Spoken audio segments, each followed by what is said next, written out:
Hey, everybody, and welcome to another episode of That Podcast. My name is Ryan Janke, and as always, I'm joined by Pastor DJ Lura and Sarah DeYoung, and we didn't use the intro today. I know. Why didn't we use the intro today? Because we've used mine, and I hate it. So we're done with that. D-U-N, done. Hold on, I got something for it. Yep, it's out. Yep.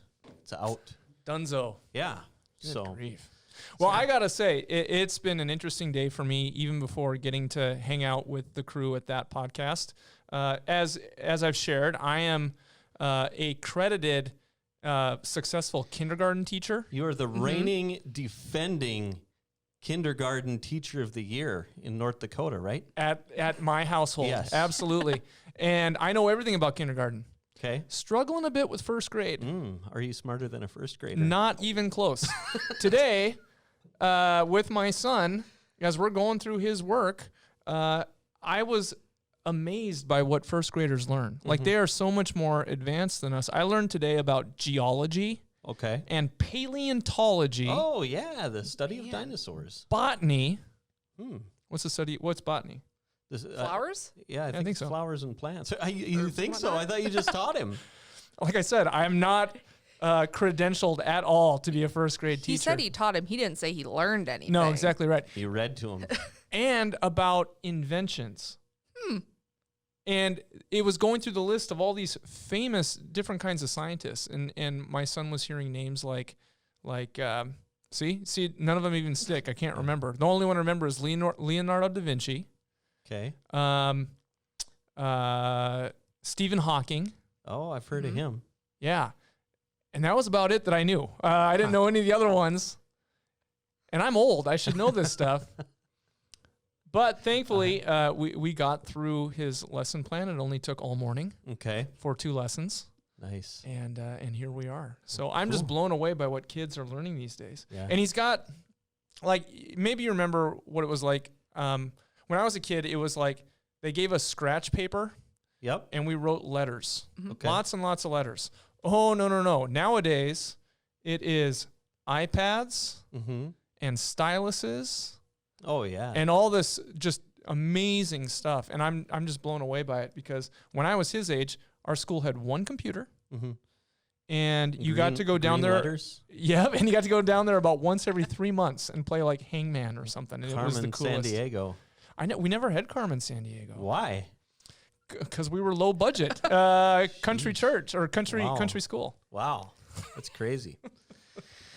So this is the season of the pandemic that we're in. And again, as I've said before, the teachers are the real heroes. Yeah. And God bless them. Yeah, exactly. God bless them, and God bless Texas. Yeah, God bless Texas. Yeah. Hey, you know what? What's that? I feel like we should talk to somebody from Texas. Do you know anybody from Texas? I do.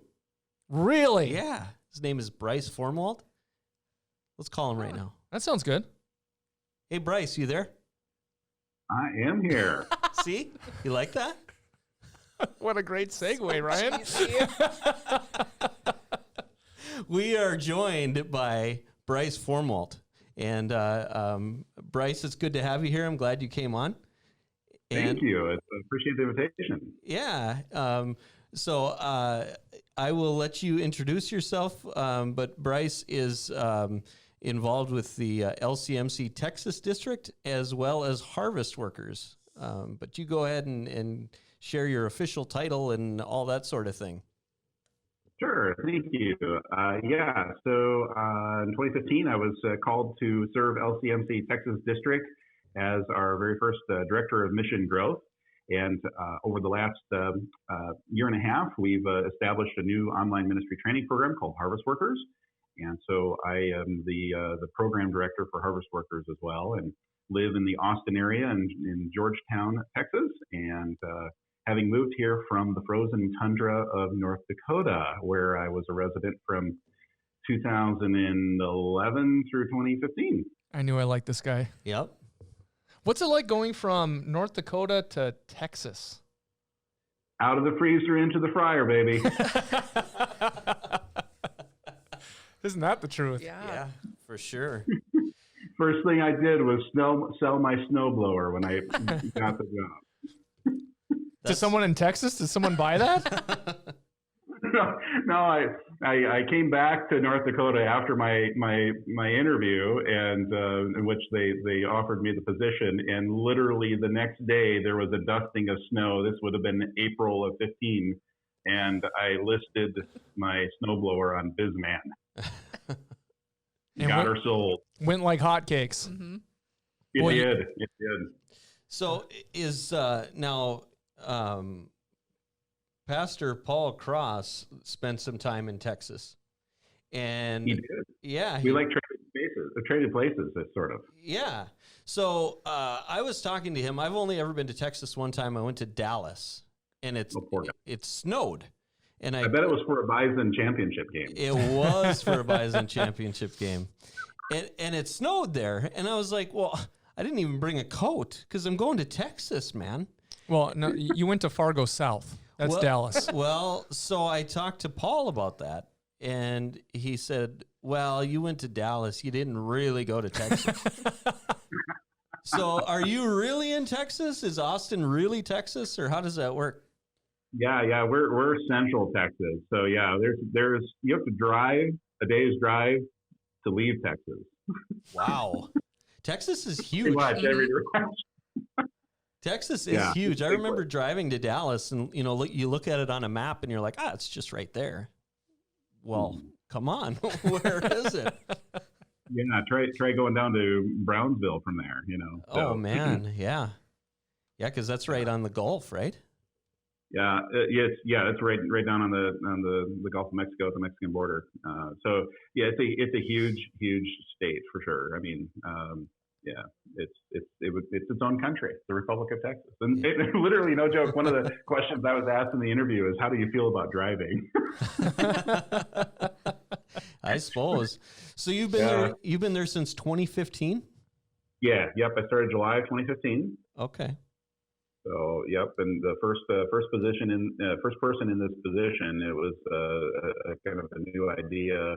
The first district to have a full-time employee at the district level for LCMC. So that was kind of unique. So a little bit of make it up as you go. When you're the first person in a position, and it's really kind of neat to explore, what these relationships look like in an association like LCMC. So here in the Texas district, the focus is mission. Our mission statement is multiplying disciples in churches. That's what we believe God's calling us to do. And we work in three streams, which is church revitalization, church planting, and leadership development. So those are kind of the three lanes that we stay in as a district. And of course, leadership development and really the other two emphases as well really led to the development of the Harvest Worker program. Okay. So yeah, so it's been exciting, interesting last few years. So before we get into discovering more about Harvest Workers, I was wondering if you could share with us a little bit about what a district is in Lutheran Congregations in Mission for Christ. So for people who may not know, LCMC, as Lutherans, we love our acronyms, our alphabet soup. Our church body is not a church, but an association of congregations or an association of churches. Mm-hmm. And everything that you're a part of is really by choice. It's willing. It's not like if you're in one part of the country, you're automatically in what Bryce is speaking about as a district. Can you speak more to that?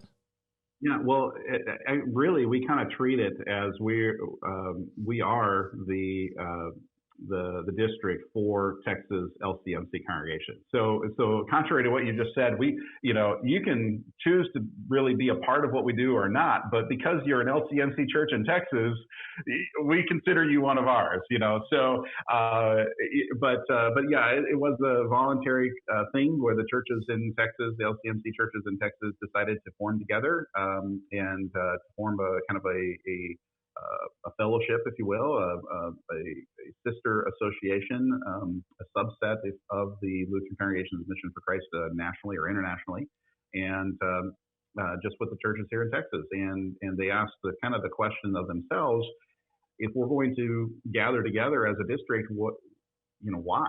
What would it be for? And that's where this idea, first about church planting, is really really how it started. So the Texas district started as a mission team before it actually formed as a district, and with the idea of pooling our resources to potentially plant churches. And then it got further clarified about kind of multiplication of disciples in churches, and that this idea of multiplication is really central to our understanding of our identity. But churches in LCMC are free to affiliate with a district or not. And some of those are geographic, like the Texas district. Others are non-geographic, and might be around shared ideas of theology or mission. But in our case, we're a geographic district, and technically, I guess people could vote to join or whatever, but we just assume that if you're LCMC, you're one of our congregations and you have the right opportunity to participate in what we're doing together as the district level. But we really work in parallel with LCMC. I kind of got a kick out of the fact that Texas, when they created this position, they gave it the title of director, when at the LCMC national level, all of the ministry positions are coordinators. What's that say about Texas? Yeah, right. So if I heard you correctly, the Texas district is a geographic district, which means your church has to be located within the Republic of Texas, correct? That's correct. Technically, okay. to have to be a voting member of the Texas district, yes. Yes, and from the district's perspective, regardless of whether an LCMC congregation is a part of the Texas district, you still want to serve and support all the LCMC congregations. Am I understanding that correctly as well?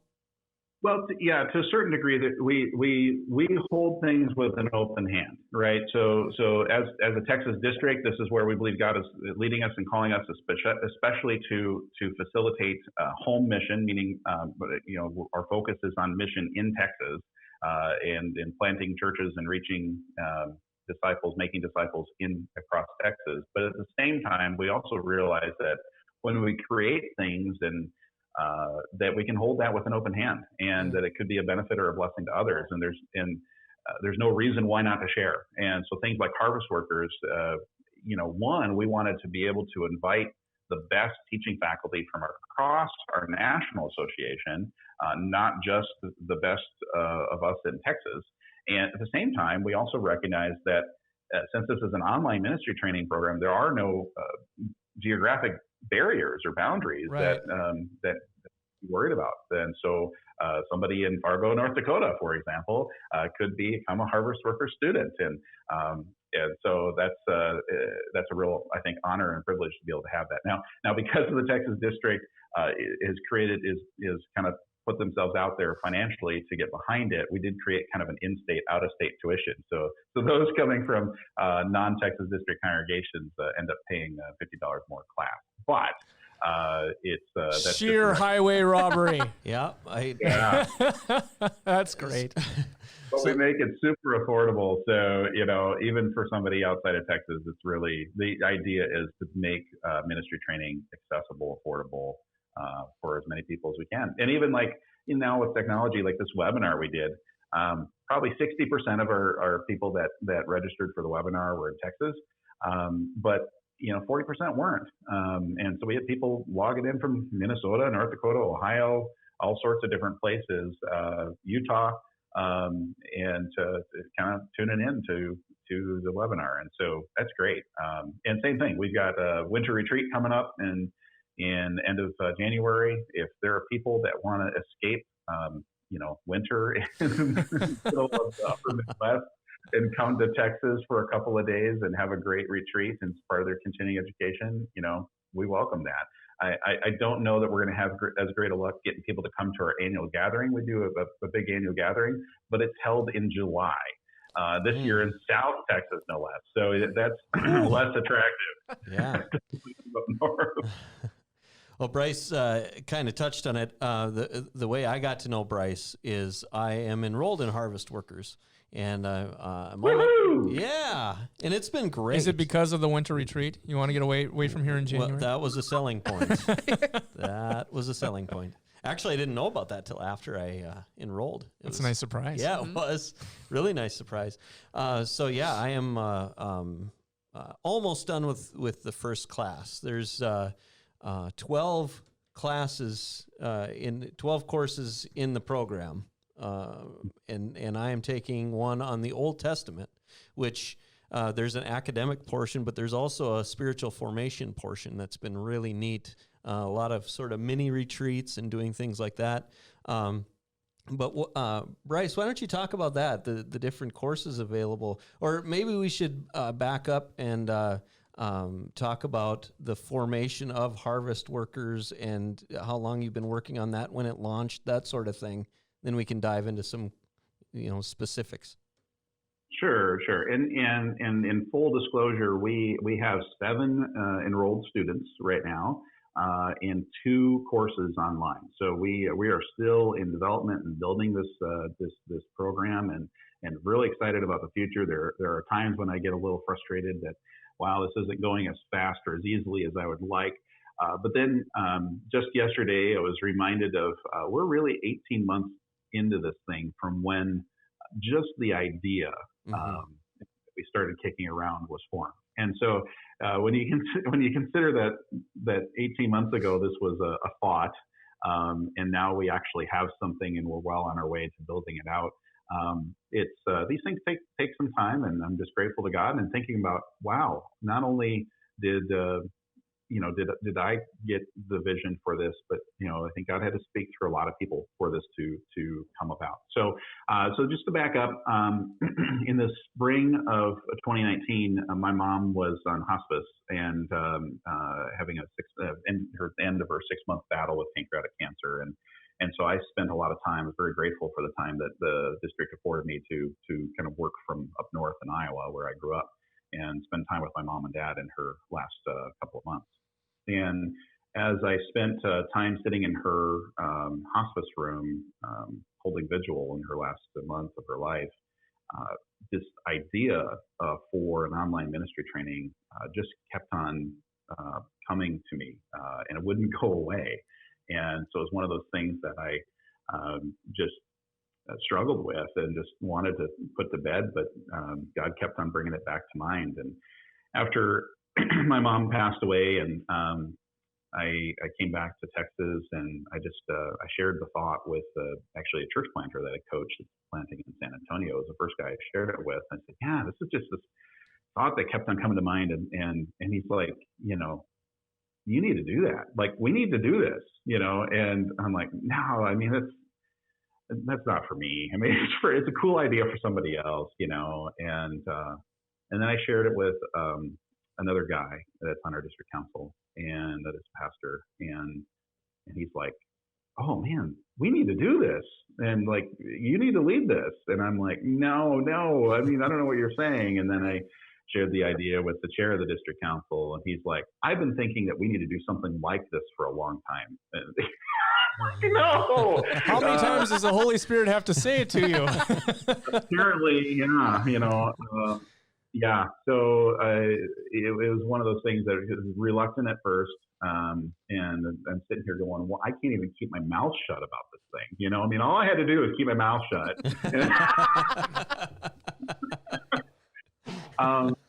But so people say, where did Harvest Workers come from? And I said, well, it was birthed out of my mom's hospice room. It really was. And that there's that time, and I thank God for the time that I had, not only with her, but to have with God.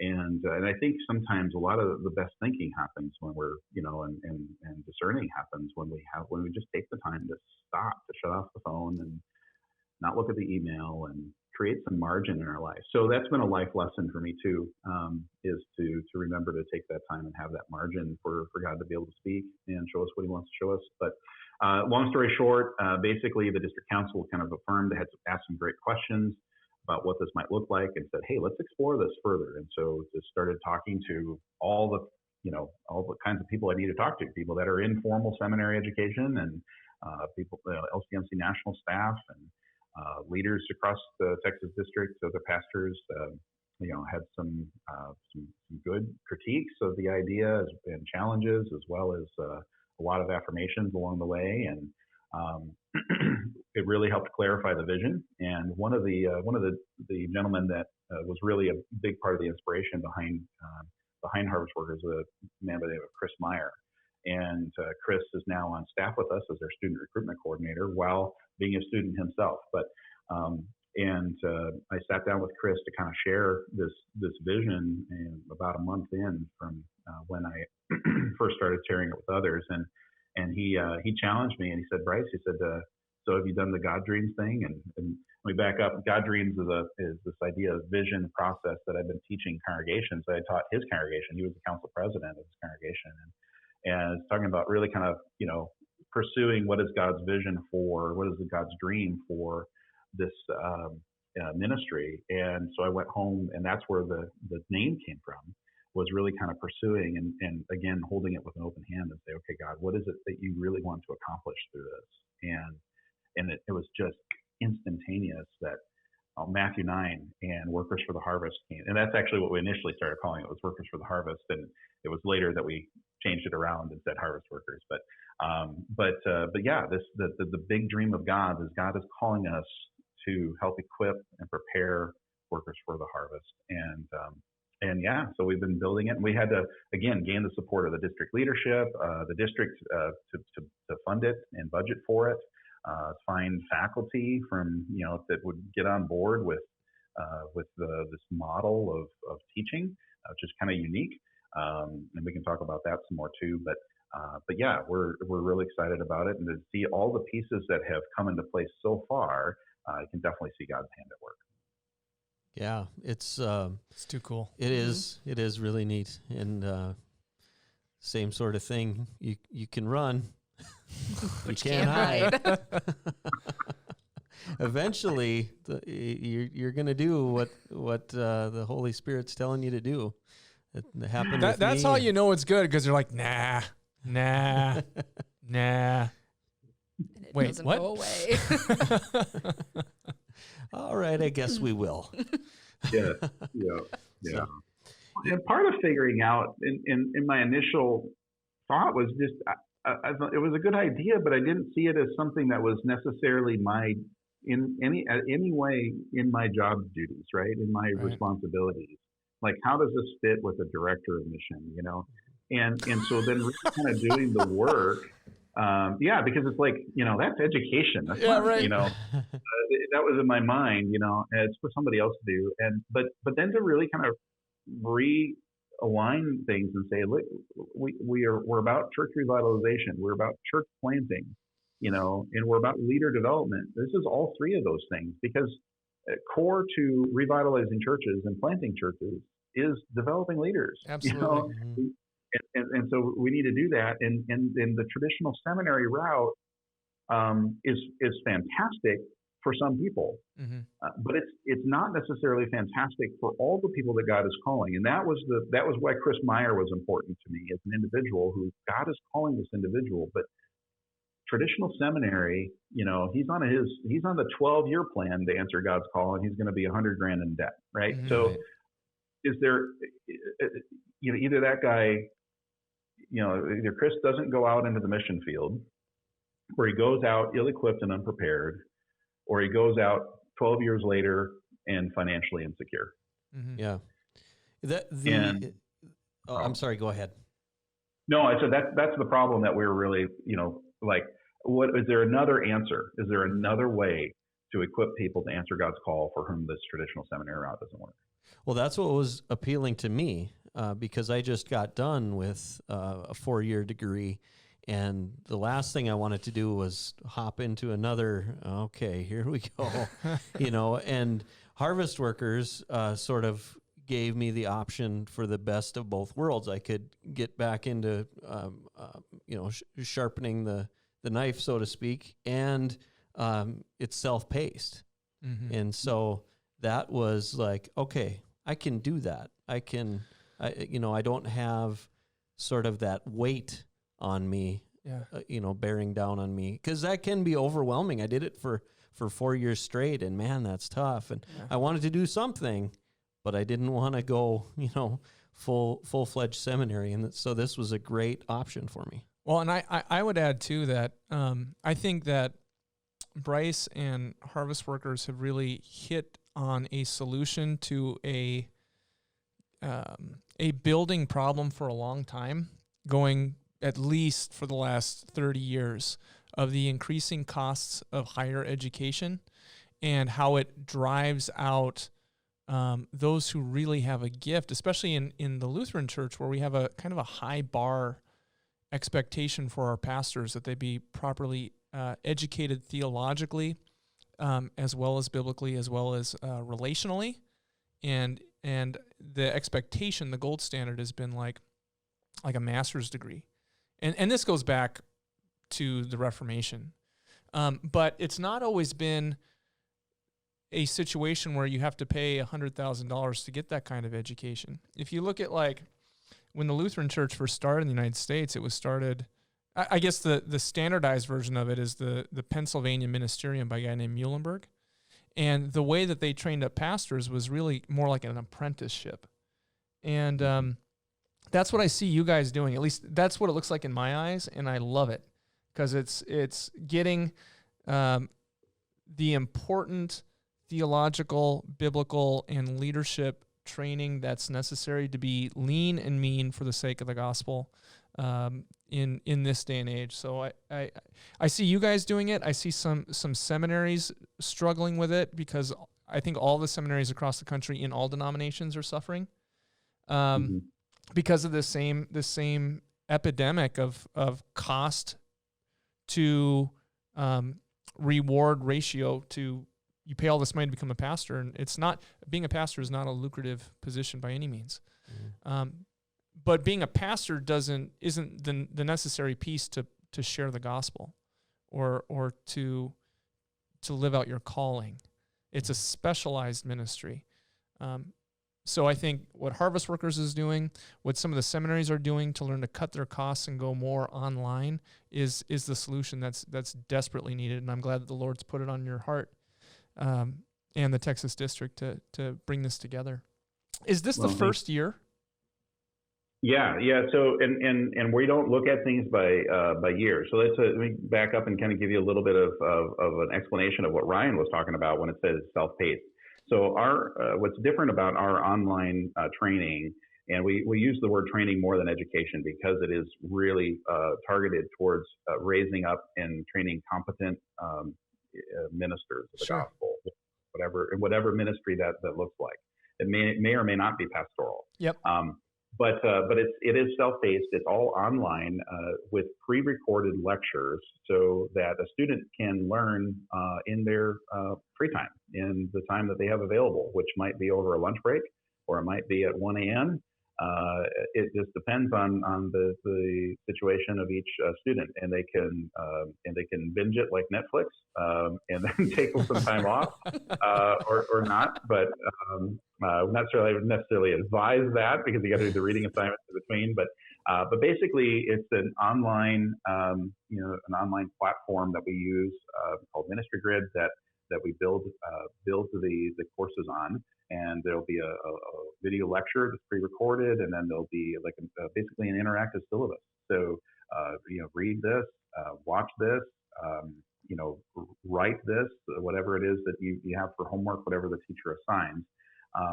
And then you have some check-in time with the one-on-one over Zoom with your faculty teacher, and so that's how we supplement not having a traditional classroom. Is you end up developing kind of mentor type relationships with your teachers as you get 4 1-hour sessions with them. And these aren't kindergarten lessons. These are substantial amount of teaching. Each course includes 16 to 20 hours of what would be traditional lecture, classroom lecture, and they're in 30-minute segments. So 25 to 35 minutes is the window. So each you can kind of budget that. You can say it's something you can do on a lunch break. So it's learn at your own pace. The quickest you can go through a course is 4 weeks because we require a week between conferences so as to not overload our teachers with Harvest Workers appointments. And our teachers are limited to just 5 students at a time in their course. So they can budget for that because every one of them is a practitioner. They're pastors serving congregations, including Paul Cross there at Atonement, is preparing the Bible Study Methods course.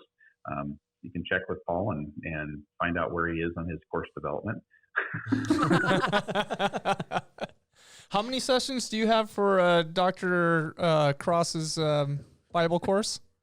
I don't know if 32 is enough. I was gonna ask 35 minutes. That's cutting him short a little bit. Yeah, you got to go a little bit longer. Good for you guys. He won't be able to introduce himself. Those are dangerous words. Don't you all work for him? Well, we work near him.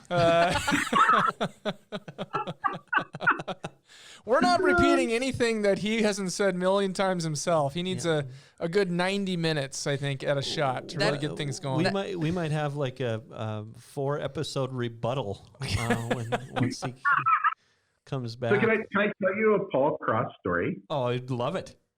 Okay, so he was on our list of people that we wanted to pursue to teach this course that he had finally agreed to teach, Bible study methods. And we had just gotten funded in August of 2019, and so we went to work to kind of put together a booth at last year's annual gathering in Omaha. And when Paul walked by, I grabbed him. Of course, had tried to, Doherty had reached out to him, and so we had kind of decided to connect in Omaha. And he sat down after having looked at, all of our swag, right? Our pens, our keychains, our postcards, our banners that we had made, and everything. And he said, I got to tell you, back 15 years ago, there was a website called Church Marketing Sucks. And it was really kind of a critique of church marketing stuff. And he said, I can tell you, your stuff doesn't suck. It was the greatest compliment. To not suck. Because sucking is only good if you're a vacuum cleaner, right? So you need to put that on the back of any brochure that you have for harvest workers, quoting him. His picture. You want his picture and a little quote. This doesn't suck. Senior Pastor Paul Cross. He meant it. It was a great compliment. It really was. He said it was his way of saying, "Good job. You put together a good job." So, but yeah, that was the beginning of a great relationship with Paul Cross. So that's great. That's wonderful. Yeah. I have a question. I don't know if Bryce can answer this. Maybe 7. What I was going to ask is Ryan a good student? I'll leave. Well, I cannot. I'm not teaching him yet. I'll be his teacher for church planting and revitalization when he gets to that point. But yeah, so I'll have to check in with his faculty to find out how Ryan Jinke is doing. His instructor hasn't sent you any notes saying there's discipline problems with this one student. No. He hasn't reported any discipline problems. And once Ryan finishes, then I'll get a final grade report and his recommendation from him. But yeah, no, I don't have anything in the meantime. I don't have any sort of interim report from him. Well, then the question for you, Ryan, is: are you a binge watcher, as he mentioned, or do you go piece by piece? So the way that the Old Testament is what I'm working on right now with John Walk, Pastor John Walk. And it is, I have read about 70% of the Old Testament. Wow. Yeah. And what was the time frame? Well, I started, I think August 13th. That's great. Yeah. That's, wow. So there's a lot of words. Yeah, there are a lot of them to go through. They repeat some of them a bunch of times. Yeah. And numbers. There's a lot of numbers at one point. But it's nice because in fact, I think there's a whole book that's just numbers. Yeah. Well, it seemed like I was stuck there for a while, so that would make sense. It's nice because you do a lot of reading, and then I said there's a spiritual formation piece where part of the course is what John Walk calls practicing the rule. So he wants you praying every day. Nice. This is part of the course. We should be doing it anyway, but this is part of the course, and then there will be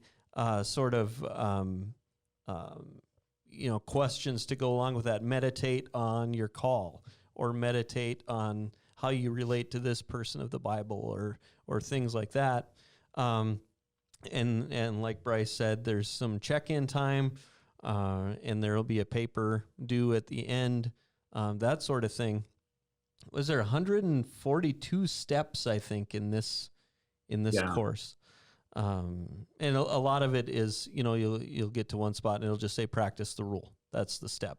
Just a reminder. Make sure that you're doing this. And there's been some mini retreats. I don't know if I shared this story on here, but I had a really cool experience. The mini retreat was just supposed to be, try to remember the exact assignment, but go out and just listen for the Holy Spirit to whatever. Yeah. And so I was like, all right, well, what am I going to do? So I was like, well, I prayed on it for a day or two, and then I was like, all right, I'm going to go out south of my house. There's a little park. I'm just going to go sit there. Mm-hmm. And so I went and I sat there, and I was there for about a minute, and I was like, I'm not sitting here. I'm just supposed to leave. So I get up and I start walking, and I got to 64th Avenue, so I could go right or left, right? And left would have taken me to the river, right took me to who knows where. Well, I went right. So I'm walking, and I get to a neighborhood, and I'm walking, and it was really neat because it was like, take a right here. Okay. So I walk for a while. And as I'm walking, I'm still consciously, though, going, what am I doing? I'm just walking.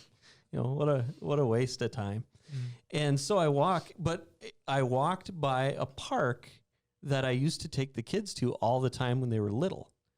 And the whole time before I got there, though, I'm just trying to be quiet. And you guys know me. How's that working out for you? You don't want to hang out in my head. And love and relationships were two words that just popped into my head. I'm like, that's weird. So I'm walking, and then I walked by that park. And right before that time, for a couple of weeks, I've been struggling with, when the kids grow up, they're just going to leave. Like, they're never going to come back, just, okay, we're done. Yep. You might have those same worries, right? Like, are they ever going to, I'm sure a lot of parents get to the point where, are they ever going to leave? Right, and I'm like, are they ever going to come back? And so it was something that I had struggled with for a long time. And when I got to the park, it was sort of a love and relationship. Just keep loving them, keep developing a relationship with them. And I was like, wow, that was really neat. So I kept walking, sat down at another park bench for a while, grabbed my Bible, read it, or I had my Bible along. I keep walking, and it was just love and relationship. And so if you're not from Fargo, you're not going to know what I'm talking about, but I walked all the way up to 40th Avenue and then over to 25th Street. And I'm walking south on 25th Street, and I get to a point in the sidewalk where they were doing construction. I'm like, I got to cross the street. So I cross the street, cross 25th Street, major street in town here. And I get to the other side, and randomly hanging out in a parking lot, and I never did ask him why he was there, was one of the confirmation hosts for confirmation. Wow. And we talked for about 45 minutes. And then he's like, hey, can I give you a lift? Sure.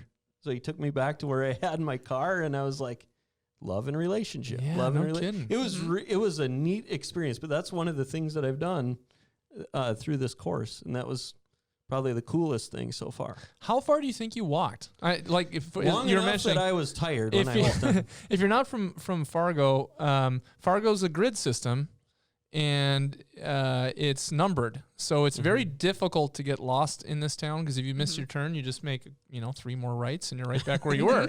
Yeah. But on foot, I mean, you it was a few miles. Yeah. It had to be at least 4, because I live on the opposite side of that. And every now and then in the summer, I'll walk from where I live now up to by Atonement and like go by the river. And it takes me like 45 minutes to an hour, and it's like 2.5 miles. Well, it was a long. So it was a couple hours. Well, then like I said, I talked with the confirmation host for probably 45 minutes. So it was a whole morning deal. Yeah. So it was neat, really though. cool. Loved That's it. really cool. So. That's very cool. Holy Spirit goosebumps right now. Yeah, it was fun. So that's one of the things that I've done, and I'm almost done with the course. Almost done. Soon. So binge watching is not your style, not through Old Testament anyway. No, yeah, that's kind of where we started, wasn't it? So we've had a lot going on here at Atonement with different things. And so there was a time where it was just like, it was a grind for a while, you know. But then I was able to pick back up, and so I'm almost done. But I would suggest, and now I know this was the first course that I did, going into the next one, sort of it's self-paced, but it'll do me some good to say, all right, this is when I need to have this done by. Yeah. That kind of thing. Very good. Yeah. Yeah. And next up will be Lutheran Theological Foundations. Oh, nice. I'll be hanging in your office. Nice. I got the books, man. Come and check out the stash. So, yeah. And that one's a little, I think there's about 85 steps to that course. So not the 142 that John Walk had. Yeah. And talking about instructors, you mentioned that Pastor Cross is one of the people. We've also got a couple other connections back. 987 steps for Dr. Cross's course. That's going to be a really long walk, Ryan. The nice thing is I've already taken a version of this. Yes, course. you have. Yeah. So, yeah. So we'll see. We'll see how often. It'll be a review for you. I'll be like, I know the answer on that one. The bad thing about this one is I can actually get drug into his office then. Ooh. That's true. You better bring your A game for. But I just want to know. I just want to know, Ryan, when it comes time to taking your class from Pastor Cross, will you Zoom for your conference time? Or?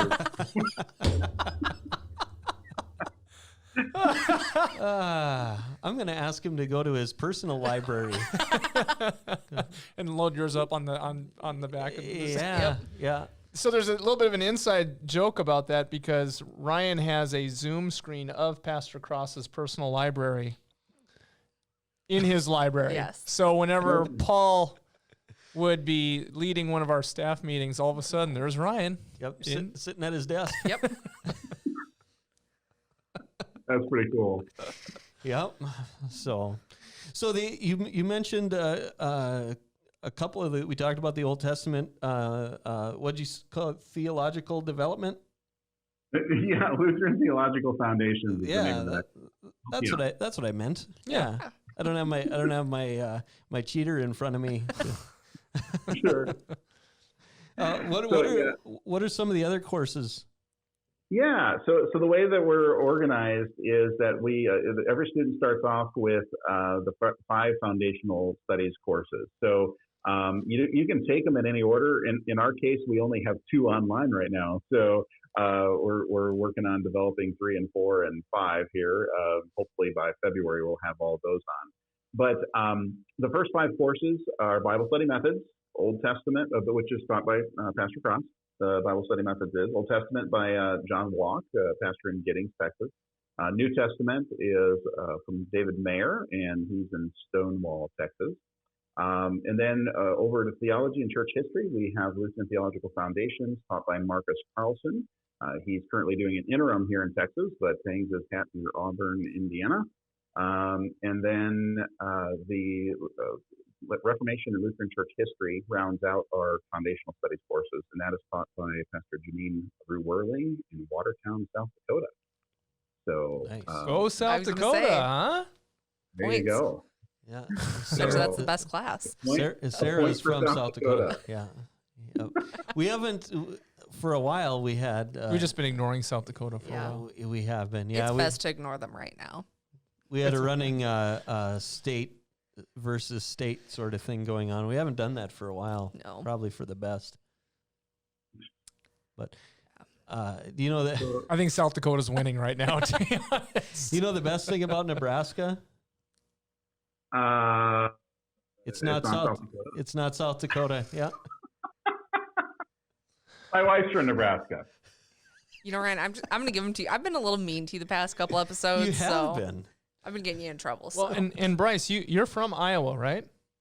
Yes, sir. So you know what Iowa stands for, don't you?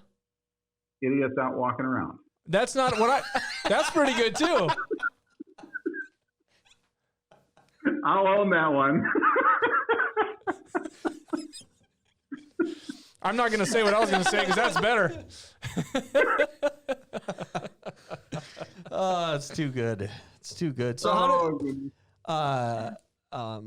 so I know the answer already, obviously, but why don't you walk someone through, if they're interested, how do they get involved and get enrolled in Harvest Workers, Bryce? Well, I probably better finish telling you the rest of the courses. We thought you were done. We get sidetracked.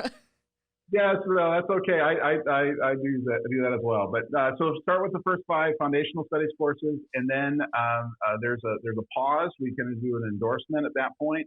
So in other words, one of the things that we recognize is for people that really, after those 5 courses, aren't necessarily what we believe are good candidates for going into formal public ministry, that we need to be able to tell them, our concerns and hold up the stop sign. And so that's what the pause is in the endorsement. So watch out for that, Ryan. Paul will have his day in court to testify about you. But anyway, then once, assuming that we have a positive endorsement, then move on to what we call our ministry apprenticeship, because we believe contextual learning is really important for the second half of the curriculum of the next 7 courses, which is the mission and ministry coursework.